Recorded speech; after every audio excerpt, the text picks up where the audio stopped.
what this topic is all about. Issue shares for consideration other than cash.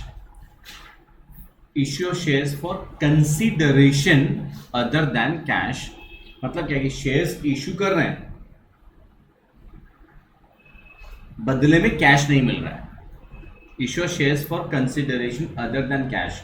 अभी तक आप shares का जितना भी समझ देंगे उसमें क्या हो रहा है, कंपनी जो शेयर्स इशू कर रहा है कंपनी को पैसा मिल रहा है. कंपनी शेयर्स इशू कर रहा है, बदले में कंपनी को पैसा मिल रहा है, उसी लिए ना कंपनी शेयर्स इशू कर रहा है. अभी यहाँ पे क्या है, for consideration other than cash. Cash को छोड़ के कोई और कंसिडरेशन मिल रहा है कंपनी को. कंसिडरेशन वर्ड का मतलब होता है something in return. Company shares issue कर रहा था, पहले कैश मिल रहा था, अभी क्या बोल रहा है, अदर देन कैश कोई और कंसिडरेशन.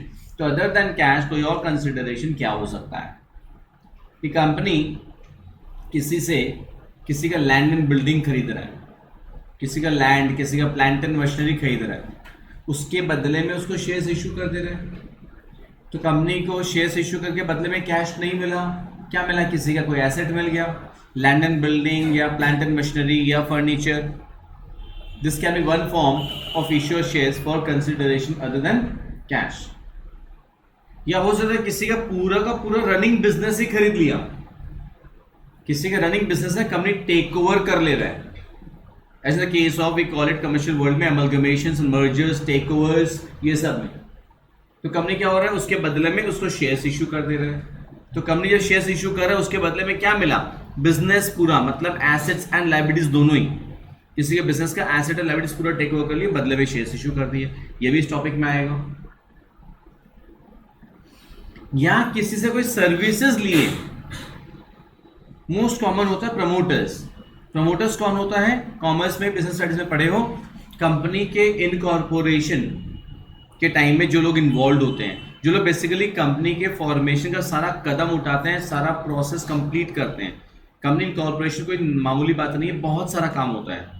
प्रमोटर्स बेसिकली कॉमन भाषा में बोले कंपनी के ओरिजिनल ओनर ही होते हैं. वो लोग पूरा मेहनत करते हैं कंपनी को एस्टैब्लिश करने का.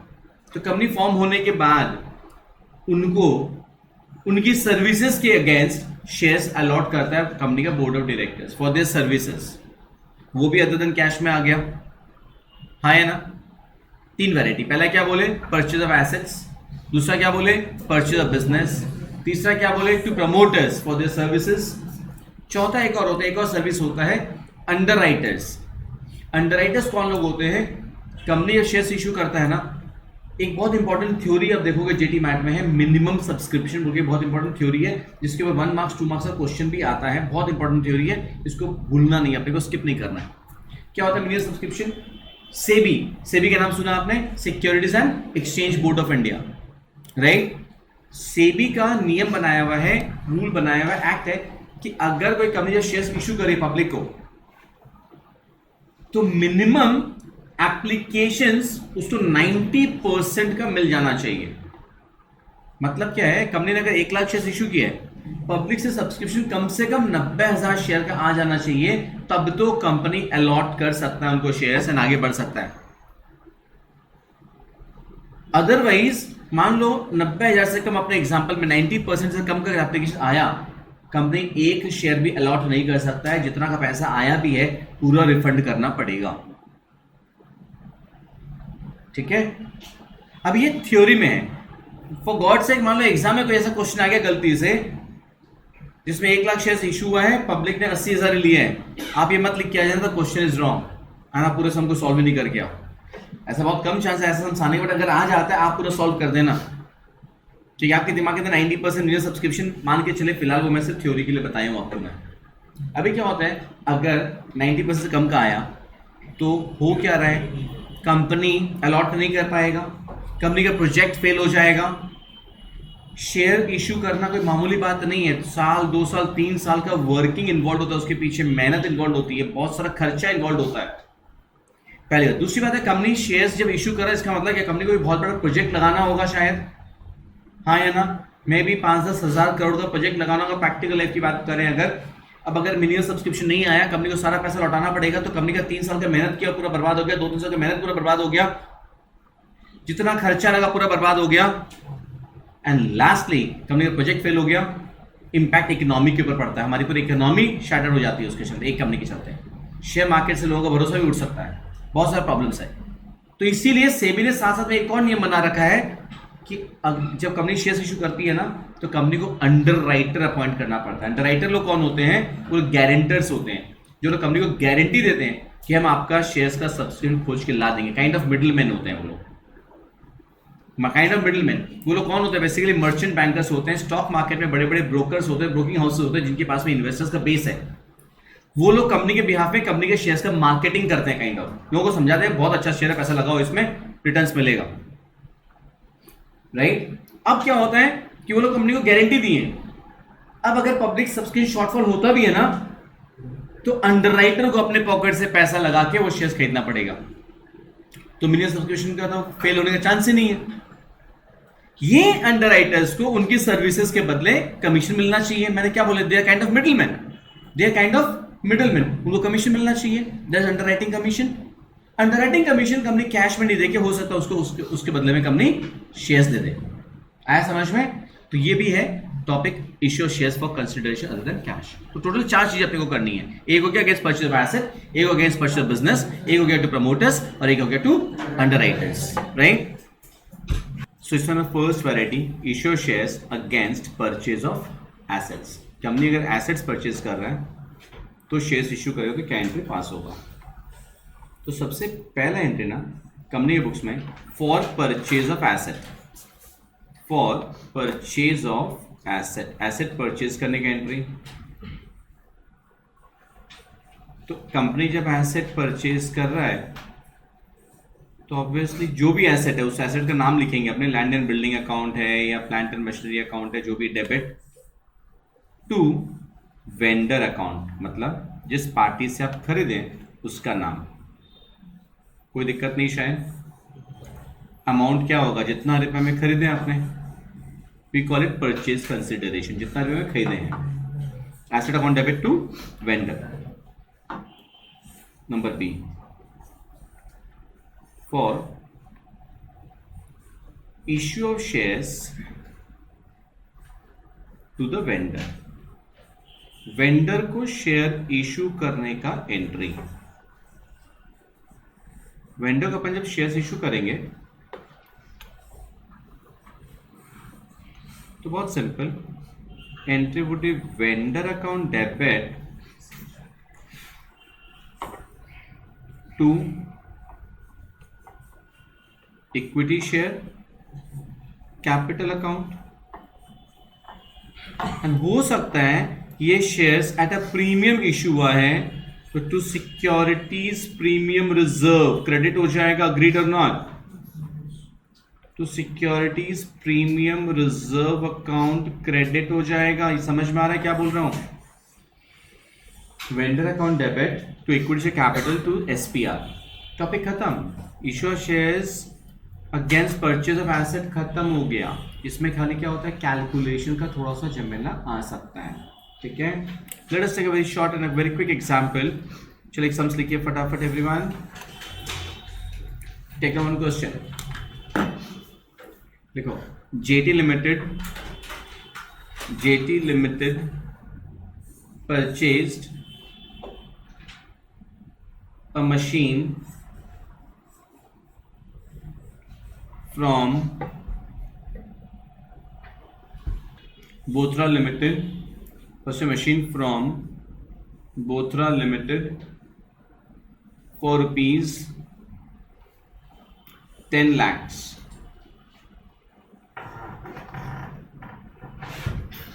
Full stop. The consideration was agreed to be paid by issue of equity shares worth rupees नहीं, of the face value of rupees 100 each. Equity shares of the face value of rupees 100 each. Clear? Of the face value rupees 100 each. Next time लिखो, past necessary journal entries pass necessary journal entries in the books of JT Limited, assuming dash देके नीचे number 1, the shares are issued at par.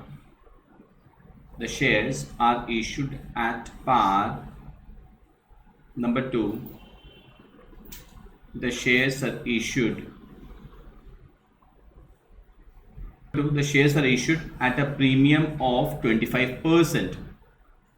Number 2 में the shares are issued at a premium of 25%. चलो, now in the books of JT Limited अपना सबसे पहला journal entry आपने क्या purchase किए हैं? मशीन था या प्लांट मशीन, क्या लिखा है? मशीन।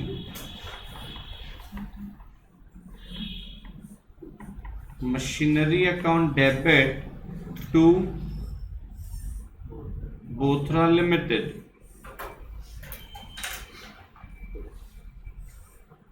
अमाउंट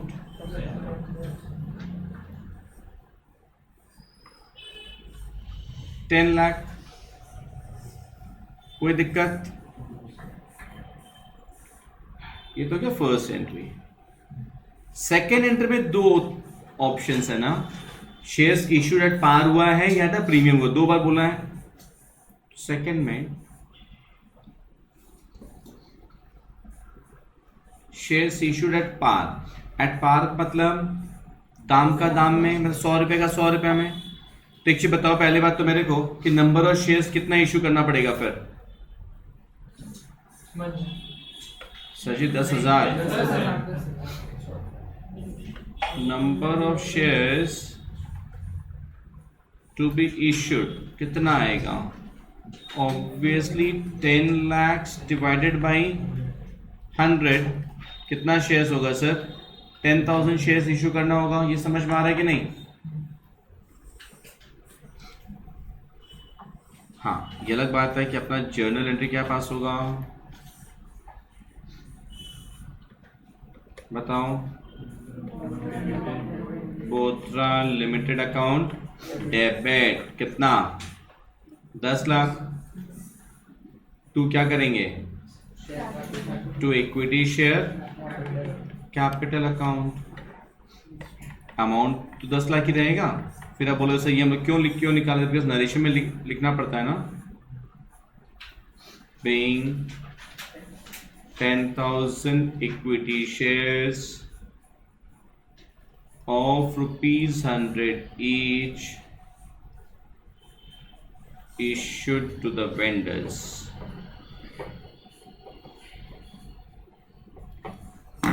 यहाँ तक क्लियर है सबको? ये अपना 2 का A था, अब 2 का B। Shares issued at a premium.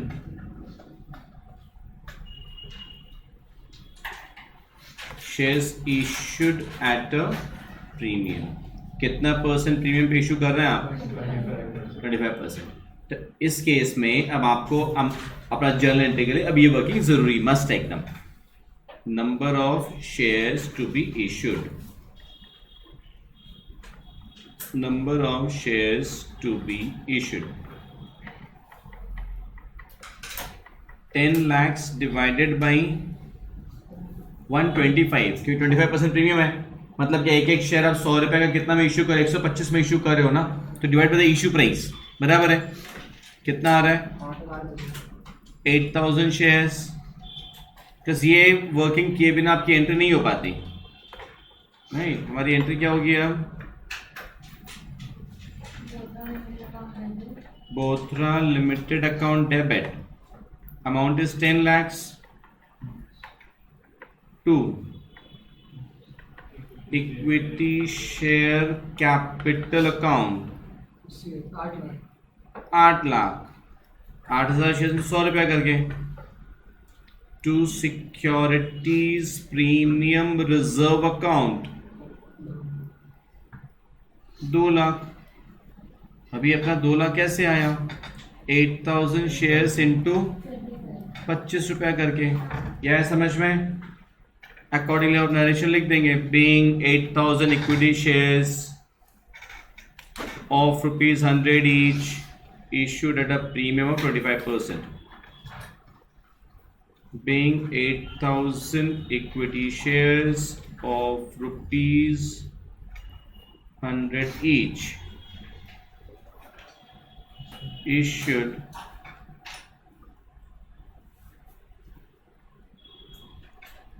at a premium of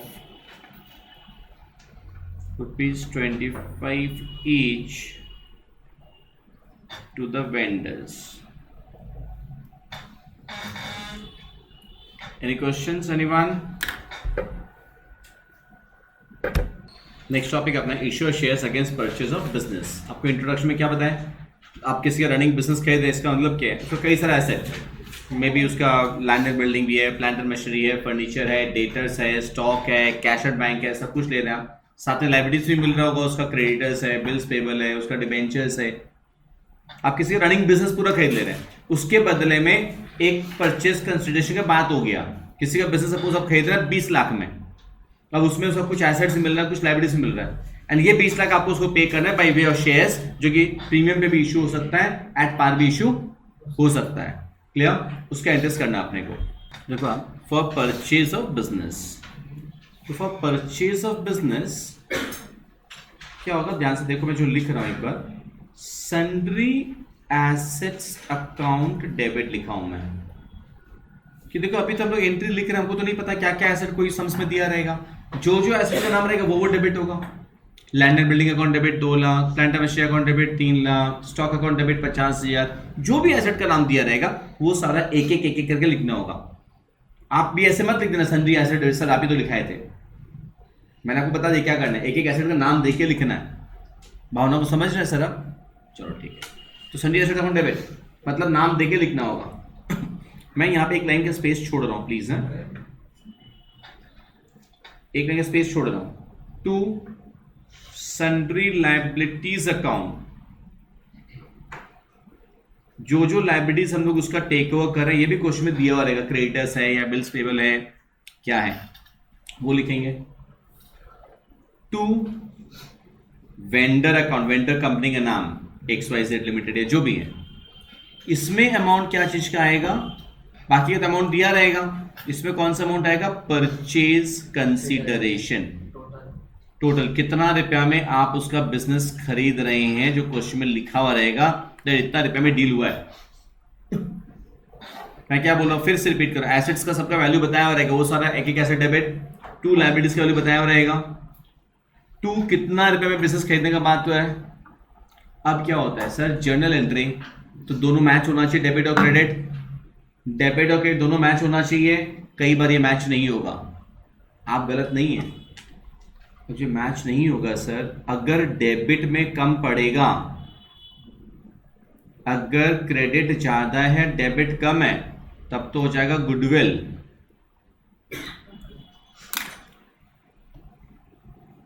logic बहुत सिंपल सा है। एक एग्जांपल ले रहा हूं, ओरली ध्यान सुनिएगा। आप किसी का बिजनेस खरीदे, उसमें एसेट्स 10 लाख का है, उसमें एसेट्स 10 लाख का है, उसका लायबिलिटीज 4 लाख का है, तो बॉस इसका मतलब क्या, उससे नेट एसेट्स कितना मिला आपको, 6 लाख। बट बॉस फिर भी अगर उसके बिजनेस का आप 7 लाख रुपया परचेज कंसिडरेशन पे कर रहे हो, आप 1 लाख एक्स्ट्रा किस बात का पे कर रहे हो, उसका गुडविल होगा तभी ना यार, हाँ या ना। तो वही सिंपल सा लॉजिक है कि अगर डेबिट में कम पड़ेगा तो क्या हो जाएगा, गुडविल। एंड हो सकता है क्रेडिट में कम पड़े, क्रेडिट में कम पड़े मतलब फायदा आपके लिए, आप एसेट ज्यादा का खरीदो, नेट एसेट, अब पेमेंट कम करना पड़ रहा है, तो जो डिफरेंस आएगा that will be to capital reserve account bracket में balancing figure.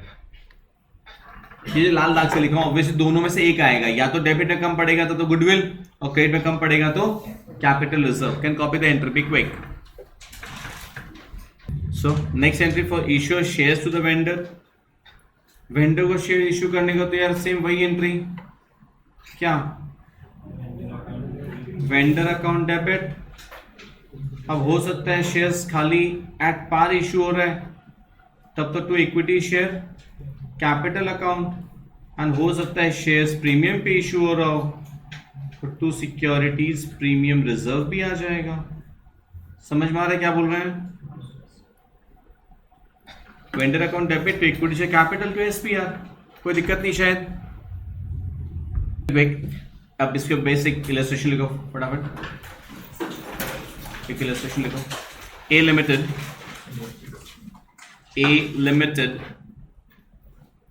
purchased the running business of B Limited. A Limited purchased the running business of B Limited at an agreed consideration of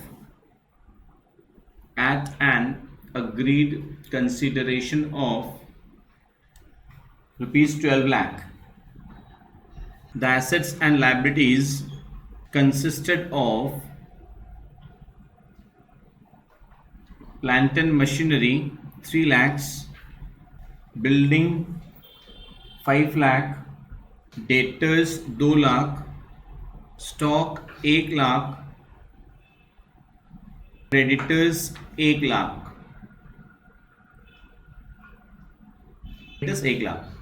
pass necessary journal entries in the books of A Limited, assuming that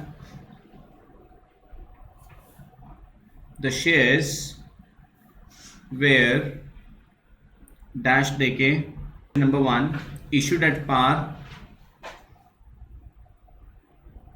number 2 issued at par का मतलब face value का face value में, right. number 2 issued at a premium of 20%, issued at a premium of rupees 20%, of 20%, not rupees, premium of 20%, premium of 20%, assuming that the shares of rupees 10 each, वहां पे add कर लो, right. उसके बाद दो option था, where issued, at पार या eight a premium of.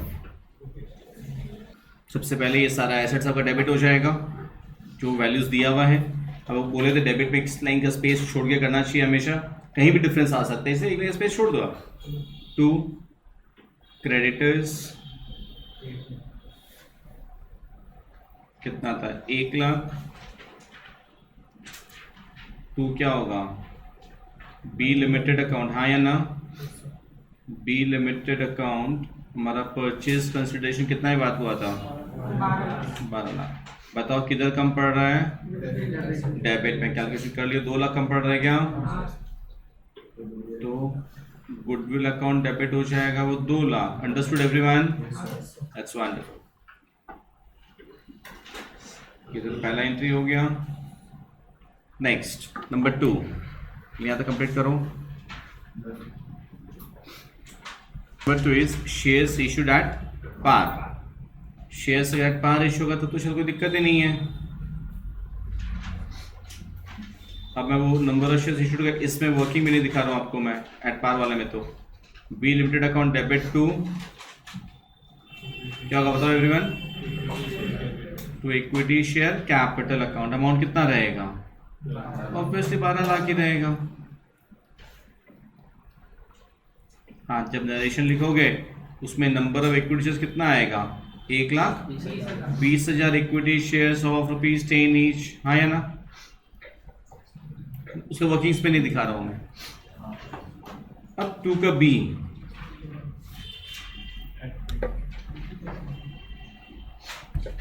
तो इस केस में नंबर ऑफ शेयर्स इशूड कितना आएगा,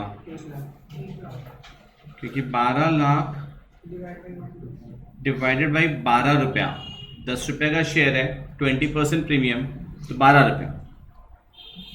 तो number of shares to be issued कितना आ रहा है हमारा, 1 लाख आ रहा है।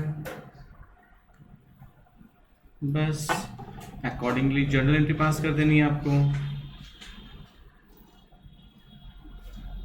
B limited account debit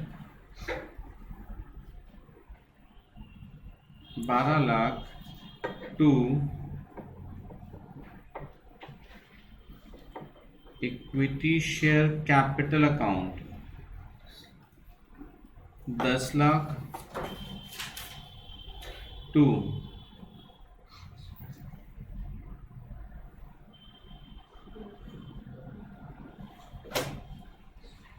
securities premium reserve account 2 lakh.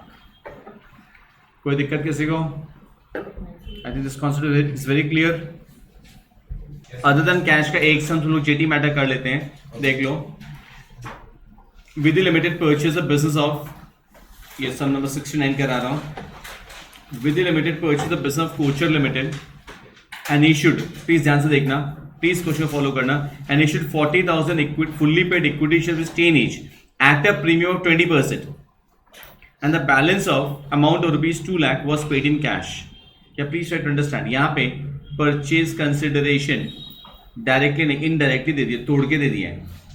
क्या लिख रहा है? With limited purchase of business of Kochar limited and issued 40,000 fully paid equity shares of which 10 each at a premium of 20%, and the balance amount of rupees 2 lakh was paid in cash. समझ में आ रहा है यहाँ पे मैं क्या बोलना चाह रहा हूँ? दैट यहाँ पे ना परचेज कंसिडरेशन डायरेक्टली देखिए, दोनों अमाउंट को ऐड करना पड़ेगा, तब जाके आपका परचेज कंसिडरेशन आएगा। ये दिखाना चाहता है, ऐसा समझ भी आ सकता है। परचेज कंसिडरेशन कैसे निकलेगा? इक्विटी शेयर्स, आप बताओ कितना इशू हो रहा है? 40,000, लेकिन एक एक शेयर कितना रुपया में इशू कर रहे हो आप? नहीं सर, प्रीमियम पे इशू कर रहे हो सर, 12 रुपये में इशू कर रहे हो। 10 रुपये का शेयर है, बट कितना परसेंट प्रीमियम पे इशू कर रहे हो सर आप? 20%, मतलब 12 में इशू कर रहे हो ना सर। तो इक्विटी शेयर्स में कितना हो जाएगा? 4,80,000 एंड कैश, मतलब वो बैंक के दोगे आप एनीवेज। यहाँ तो कैश कितना दे रहे हो आप? 2 लाख। सर बोलने का मतलब क्या मालूम है? That purchase consideration amount is 6,80,000। Try to understand, copy this fast. चलो अब जर्नल एंट्रीज पास करना आपको, जर्नल पास करो। इस समय परचेज कंसिडरेशन जब मालूम है तब गुडविल या कैपिटल कुछ भी नहीं आएगा। गुडविल या कैपिटल आएगा नहीं, मैच हो जाएगा एंट्री आपका। स्टार्ट करो। ये जो एसेट लायबिलिटीज दिया होता है ये लिख दिया। उसके बाद 2 वेंडर का नाम, 2 कोचर लिमिटेड, अपना परचेज कंसिडरेशन कितना था? 680 है। अभी देखा, सॉरी, अभी जब परचेज कंसिडरेशन हम लोग ऐसे निकाले हैं, दिया हुआ था, ठीक है। अब मैच करो, जो भी डिफरेंस आएगा गुडविल या कैपिटल रिजर्व, गुडविल या कैपिटल रिजर्व। क्या 80 या क्या आ रहा है? गुडविल आ रहा है।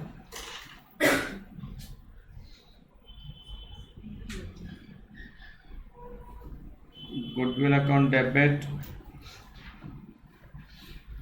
80,000, ठीक है। अब अपना नेक्स्ट अपने को नंबर ऑफ शेयर्स इशूड का कोई वर्किंग करने का जरूरत नहीं, दिया हुआ था। Kochar limited account debit 6,80,000 to equity share capital account कितना होगा बताओ everyone? Obviously 4 lakh, not 4,80,000, right sir? To securities premium reserve account 80,000 to cash जब रहता है यहाँ पे हमेशा हम लोग बैंक यूज करते हैं, ठीक है ना? कितना? 2 लाख। समझ में आ रहा है? This is for purchase of business का एग्जाम्पल, क्या समझा सकता है? क्लियर है? एक इलस्ट्रेशन मैंने करा दिया आपको, एजेटी मैट्रिक्स समझ करा दिया। प्रमोटर्स को जब शेयर्स इशू किया जाता है ना, हमने क्या समझाया था? प्रमोटर्स को किस लिए दिया जा रहा है? For their services.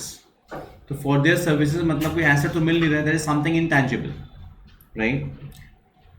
Now that is something intangible and that is basically goodwill account में डेबिट होता है, या फिर एक्चुअली एज पर शेड्यूल 3 अभी जो नया जो चेंज हुआ है for the last few years, incorporation cost account debit. Because हमने क्या बोला, प्रमोटर्स को क्या किए थे? सर्विसेज दिए थे at the time of incorporation. So you'll find in your book that it can be goodwill account और that can be incorporation cost account, दोनों में से कुछ भी कर सकते हैं। यूजुअली आजकल इनकॉर्पोरेशन कॉस्ट ही किया जाता है। क्या होगा? Incorporation cost account debit to promoters, then promoters account debit to equity share capital, and अगर प्रीमियम पे इश्यू हो तो टू प्रीमियम हो जाएगा। Clear? So no rocket science in that. I think it's very clear ये entry. उसके बाद इसमें आपको क्या बताया था? नॉर्मली हम लोग प्रेफर इसको करेंगे इनकॉर्पोरेशन कॉस्ट को डेबिट करेंगे, ठीक है, to promoters, then promoters account debit to equity capital to SPR. Next the fourth case, आपको बेसिक इनकम में बताई दी थी अंडरराइटर्स कौन होता है, उनको कमीशन क्यों मिलना है, कि वो लोग कंपनी का शेयर्स का अंडरराइटिंग किए, गारंटी दी है, उसके बदले उनको एक फिक्स अमाउंट ऑफ कमीशन है एज अ परसेंटेज टर्म्स में जो भी वो मिलेगा, तो वो कमीशन कंपनी के लिए क्या एक्सपेंस है, वो कमीशन कंपनी के लिए एक्सपेंस है, तो उसके लिए क्या होगा, underwriting commission account debit, company के लिए एक्सपेंस है तो डेबिट होगा, underwriting commission account debit to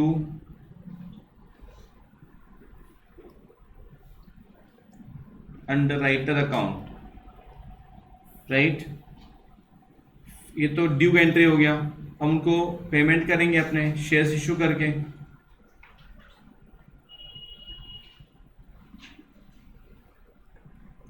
underwriting commission account debit to equity share capital account to securities premium reserve account, depending के शेयर्स का प्रीमियम इशू हो रहा है तो सेकंड एंट्री में अंडरराइटर्स अकाउंट डेबिट होगा, सेकंड एंट्री में underwriter account debit, that's right, underwriters account debit हो जाएगा, it's not underwriting commission, it's underwriters account debit, right, underwriters account debit to equity capital to SPR. अभी last एक चीज कल क्या होता है ना, ये जो अंडरराइटिंग कमीशन है ये एक्सपेंस है, तो इसको राइट ऑफ करना पड़ता है अगेंस्ट स्टेटमेंट ऑफ पीएल। क्या था बताया था, कंपनी में स्टेटमेंट ऑफ पीएल और it's not account, it's a statement, statement of PL debit to underwriting commission.